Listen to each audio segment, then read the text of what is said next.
Good morning, everyone. Welcome to Hacking Self-Storage. I'm actually trying to find the weekly figures as we speak. What I'm going to do before I get the weekly figures, because I clearly can't find them. Here they are. Bloody hell, why did I organise? I'm trying to rush and do everything at once. So I had a really, really awesome reaction to the video about the strategy moving forward. People were asking questions. It was great. And so I've got an update for you. I'm going to give you the update Wednesday. I'm actually, in a nutshell, I'm visiting somewhere, found somewhere, and I want to take action. This is why I love this podcast, because you guys keep me accountable, because I say I'm going to do something, and normally if I don't do it, it's fine because nobody knows. But now, because I said I'm going to do it, I've got to take action. So next week, I've got a meeting with Jonathan J, and we're going to outline my plans and how we're going to do it, strategy moving forward about buying self-storages. And then this week, I've got a meeting today at noon, and I'm running there. Well, not running, I'm going in car, and we're seeing the site. And I'm just going to put an offer. Why think about it? But put an offer. It is 20 grand, and it's not very big. It's only 0.6 of an acre, so it's not massive. But it just outlines and proves a strategy. I want another one of these sites by Christmas as well, under offer. So I'm going to have one now today, and we're gonna hopefully close on that one. It's perfect. It's perfect location. And you know what? I'm not even, this sounds counterproductive and goes against everything I teach. I'm not even bothered about the square foot per capita. I do believe the square foot per capita is good on the safe side, but I'm not bothered. I'm more bothered about location, because I know eventually it will fill this place. It will cash flow. It's not going to make me mega bucks, but it's going to make, I have estimated between 70 and 90,000 pounds if we're looking on the lower side. So 70 grand cash flowing every single year, and you'd rather have it than not. It's not massive money. It's not mega money. It's not going to get me to my goals. Somebody asked me the other week where I want to be, and I said, well, I don't know if I want to sell out, but I want the option to sell out for 200 million. To get there, I need around about 20 million pound in profit, net profit or EBITDA. And to get to 20 million pound, I need a certain amount of revenue, say 50 million pound revenue, 40%, say 50 million pound revenue. And so it's not going to be massive. It's not going to get me to my goal of there, but what it is going to do, it's a stepping stone. It's helping me to get to my goal, because what I need cash flowing assets that provide me cash flow, because then I can search the bank. Hey, look, I've got this cash flow, I've got maybe £500,000 in cash flow, positive cash flow every single year. And therefore, lend me some money to buy that big kick-ass building I can turn into a huge self-storage. And so it's a stepping stone, because you can't start self-storage first of all and then be Big Yellow. It just doesn't happen. Big Yellow was never Big Yellow when it first started. Well, there was Big Yellow, but there wasn't Big Yellow in the same sort of capacity now. So it's all about stepping stones. And unfortunately for me, because I don't like stepping stones, we've got to take these little steps along the way. Well, mind you, I love it. I really enjoy it. So today is the first of those stepping stones to produce cash flowing assets, cash flowing businesses, manless facilities. And as long as they can net £50,000 per year, I'm happy. And like I said, by the end of next year, I want 5 to 10 of these. By the end of this year, I want 2. So let's say I get 5 of these, and they're averaging £50,000 profit. It's £250,000 profit a year, cash flowing profit. So, but cash flow and profit are completely different things. But cash flow is key for me. So I'm going to update you guys. I've took a YouTube course as well, so I'm going to up my YouTube game and show you all behind the scenes, and on camera and stuff. So. All right, so that's what we're doing today, and hopefully put an offer in. Then I'm flying out tomorrow morning at 8 a.m. To go to Portugal. Yes, I am going. Just decided to go. I still wasn't knowing if I was going to 100% go over the weekend, but all booked, so we're going. Right, amount of quotes, 38 quotes last week at Willerby. Average quotes per day is 5.43. Number of reservations were 10. So 10 reservations. That's a little bit low compared to the conversions we've been used to. That is a 26% conversion rate, quotes to move-ins, to reservations. So I don't know. But the great thing here, I mean, don't get me wrong, it's not a bad conversion rate. It's really, really good conversion rate. But what is fantastic is the number of forward move-ins. We've got all 10 forward move-ins done and dusted. Love that figure, 100% there. Absolutely terrific. What was good was we had 16 move-ins last week, 16 move-ins for 1,360 square foot. That's a conversion rate of 42%. That's unheard of. Unheard of. We're really absolutely flying the flag. We're doing brilliant. This month has been rock solid. I believe we're about 1,700 square foot up at the minute for the month. I'm going to check that out for you. Yep, 1,710 square foot up we are at the minute. We've moved in 4,760 of new square foot, of just new square foot. So obviously people taking extra rooms hasn't been counted yet. Yesterday was a bit of a disappointing day because we only did no reservations yesterday at Stormore. Anyway, but it's all about the bigger picture, and the bigger picture is really good. So yeah, we've got 16 reservations, 1,360 square foot moved in, 5 other move-ins, which meant that we had a total move-in square footage of 1,610. So that was lovely, jubbly. I'm just going to get all the other sheets ready because I've got to take the kids to school. Luton was rented out 6 times, which was nice. Quote breakdown, where our quotes come from. 18 came from Google. That's 47%. I want it below 50% because obviously you don't want to be reliant on one source of customers. Word of mouth was 6, that is 16%. Passing by was 10, that's 26%. Bevel 24 was 1, and removals was 1, that was 3%. Social media was 2, that is 5%. It'd be interesting to see if anybody actually reserved from the social media quotes. We'll see. Just go take a swig of my protein shake. And we all know what happens when I take a swig of my protein shake. I can't talk after that. So, right. Square foot moved in, 1,610. Square foot moved out. Before I tell you that, I've just remembered that there's so many people who's messaged me and said, can we meet up for the self-storage? Can we meet up in Portugal? I realise I've been a douche and haven't got back to anybody. Last week's a bit of a blur, trying to fit everything in before this week and go and visit. I've been visiting sites galore, trying to get these out external units, a container site. So yeah, last week's a bit of a blur, but at least we've got one. At least we've got one that I'm going to put an offering, and I will get back to everybody as well. I'm hopefully in a private lounge in the airport tomorrow, and I'll do some emails and have a beer. You've got to be done. A beer at 6 o'clock in the morning when I'm at the airport. Yes. Anyway, right. Okay, here we go.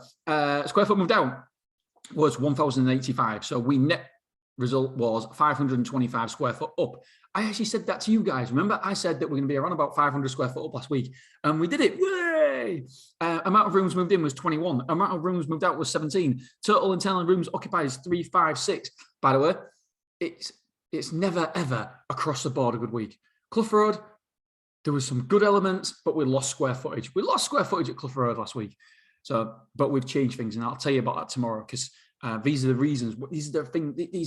These are why you need to double down on your analytics, on your data, because then you can change things and move. And with self-storage, it's very, very swift at the results, which is good. Right, containers in 3, containers out 1. Number of containers rented out 46. Total car parking spaces, that's 46 out of 52, I believe. Number of car parking spaces rented out is 4. Let's get these out of there. We don't really want them. Occupancy, store occupancy at the minute is 82.43%. I want to get above that 85%, but at least we're above that bloody dreaded 80% mark. Do you remember a couple of weeks ago when we hit 78%, when we lost 2,000 square foot in August? Oh, it was a killer. It genuinely hurt me.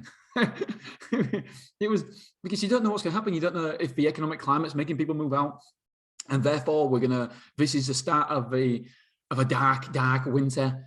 The worry, the thoughts, and but the one shining light through all this is quotes. Quotes have been coming in, and if you look at the data for the search term for self-storage, it's never been higher. So it's still at pandemic levels. What I mean by pandemic levels, during COVID, there was so many searches in the pandemic, and there still is now. So the quotes are maintaining very, very high. So I'm still bullish about the future. Average sales per move-in, merchandise sales £23.80 last week, a bit below where I want to be, 25 quid. Insurance sold was average of £4,625, so below where we want to be and need to be. We need to be £5,000 there. Move-ins due this week. We've got 10 move-ins due this week for 840 square foot. How many move-outs have we got? We've got 11 for 910. So according to this, we're going to be 70 square foot down. I think we're going to be about 200 square foot up, 200, 250, 200, and between 200 and 300 square foot up, I think. That's a par. Anything above that is great. Anything below that is we don't like.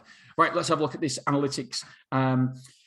Google Analytical report. I'm very, very interested in this. So basically, 76 people visited the quote request page on our website, and we had, this is at Willerby, and we had 40 confirmed. So it's going in line with the previous data. Half of people who go to the quote form think bollocks to that. I am looking at this. It's ridiculous. I don't want to put my information in. So only 40 people actually went for the whole process. I know I said we've got 38 quotes. It's probably because 2 of those people have got quotes before, so we can't count them.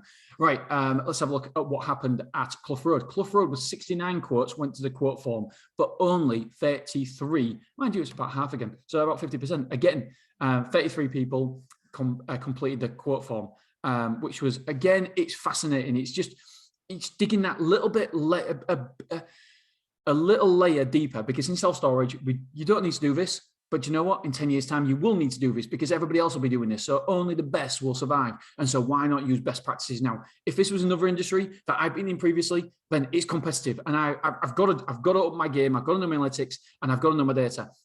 And if I don't, other people will know more than me, and therefore you're at a disadvantage. They'll know your customers better, etc., the habits and behaviors, and therefore they will win more than you win. And so at the minute, we don't need to do it. But why not? Why don't we do it? Why don't I act as this is a competitive industry? Because this industry is not competitive at all, which is lovely, lovely for the B and C players who think they're A players right now. And I promise you, there's tons of them out there, absolutely tons of them out there. I might be that because I think I'm an A player, but I think I'm an A player, but I'm only acting like a B or a C player without doing these analytical reports, etc.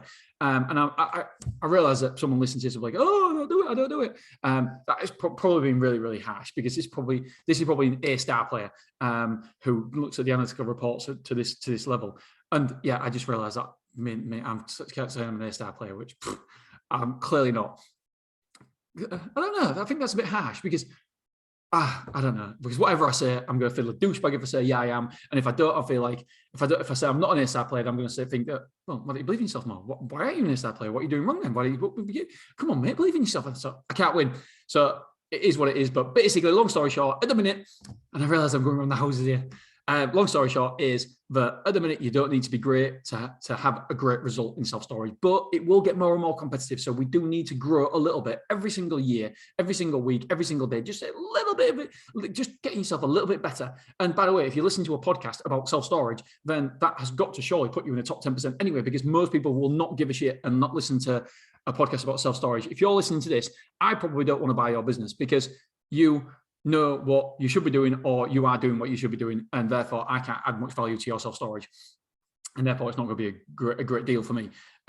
So yeah, that's where I see the industry going, more competitive, and that means that everybody's going to have to up their skills, or the B and C players who think they're A players will get the results they deserve.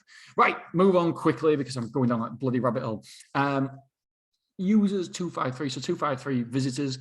And we got, I think it was 20 reservations. 20 reservations. Again, that's nearly 10% of visitors. That is incredible. Boys and girls, that is bananas. We got 20 reservations last week for 253. So we hit 8%. Was it 8%? Yeah. So new users were 231, but we don't know if new users or people have been on the site before. And obviously it distorts it because I go on the site and the team go on the site. So it does distort it, but so 253, we're hitting 8% last week. So 8% of website traffic actually converted into a reservation. That is bananas, absolutely bananas. That's wonderful. That's wonderful, wonderful, wonderful. I don't think that's sustainable. But then we've only been logging this data for a few weeks now, and it's been the same. So 10 reservations at Willerby and 10 at Clough Road, I believe. Obviously, we'll get into that tomorrow. All right, let's get into the money, the nitty-gritty of it, and I've got to go. Yeah, 10 reservations at Willerby, sorry, Clough Road, so 20 reservations total. Right, we took £30,395.79 overall, £3,629.40 at Beverley, £3,902.62 at Clough Road. No bounce direct debits at Beverley again. Mwah, love it. Oh, for fuck's sake. £22,863.77 at Willerby. But fucking, yes, I said fucking, £1,006 bounce direct debits. Sweet Jesus. Right. But our debtors at the minute, over 20 days, are too bad at me. I think we've got 2. Right, my friends, I love you. I appreciate you. And I'm out of here. See you tomorrow. Bye.